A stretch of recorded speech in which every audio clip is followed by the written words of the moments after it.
I'm Diana Yacobi. I'm co-creator of the Sarah and David Hebrew Reading Curriculum. This is the second in our video workshop series explaining to you the elements of the curriculum. We noticed in working with really older children and working backward from there that there continued to be difficulty with remembering the letters. So one of our objectives with our techniques and with the Aleph Bet story is to improve retention so children remember. The second thing that we're working on is to cure this problem of confusion between similar looking letters. I'll begin with the Aleph Bet story. This is the Aleph Bet story. It's a storybook, and it has a number of components that I would like to explain to you. First of all, while it looks like a storybook, it's actually a method that gives a teacher many steps to work with in terms of teaching the letters. So it begins with what we call our welcoming page, and that is almost a song. It's almost a song or a rhyme that you can use in talking about the letters and what you should be looking for, what the student should be looking for. So, does the letter have corners or curves, openings or closings, dots, legs, arms, toes, or tails? Does the letter sit on the line or drop below it?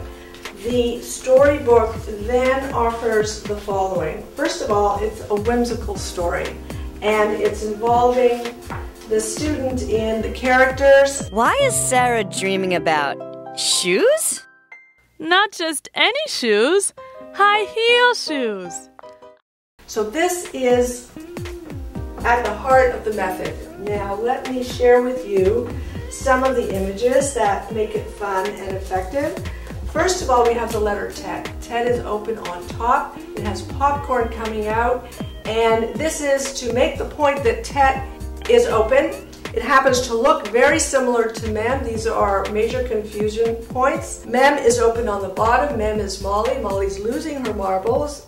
Mem also is part of a family of letters, Mem and Mem Sophie. They drive home what the child or the student needs to focus on in terms of learning the letters.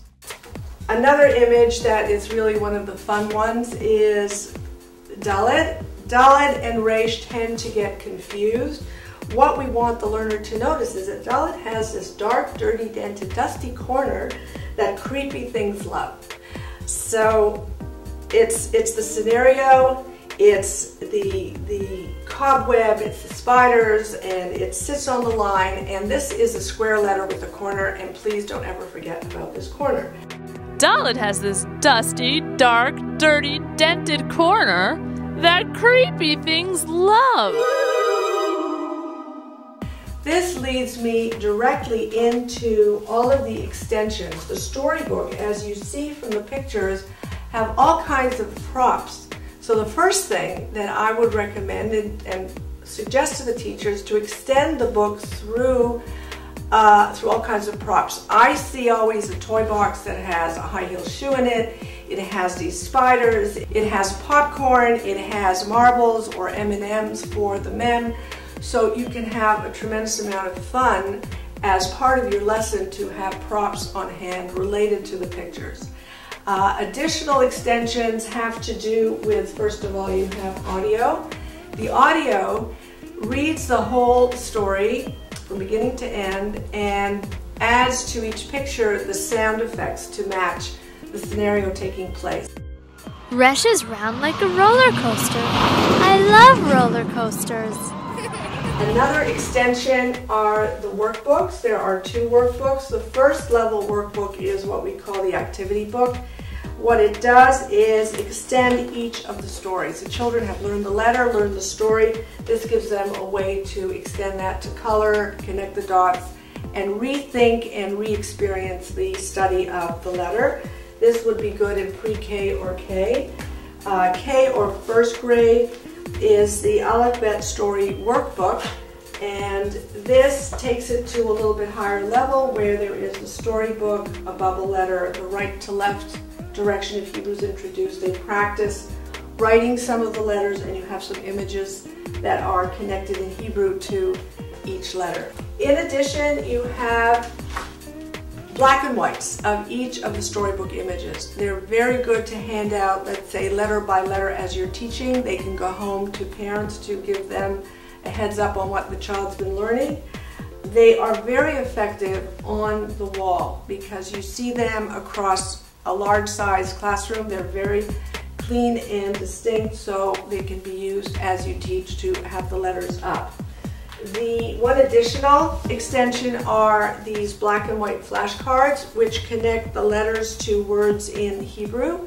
This you can use on a word wall and use it as a deck of cards, do a concentration game, and so on. The flashcards also come with bubble letters. The bubble letters are also nice, clear, distinct. They can put them together to try to write their names. There's many applications of all of these extensions.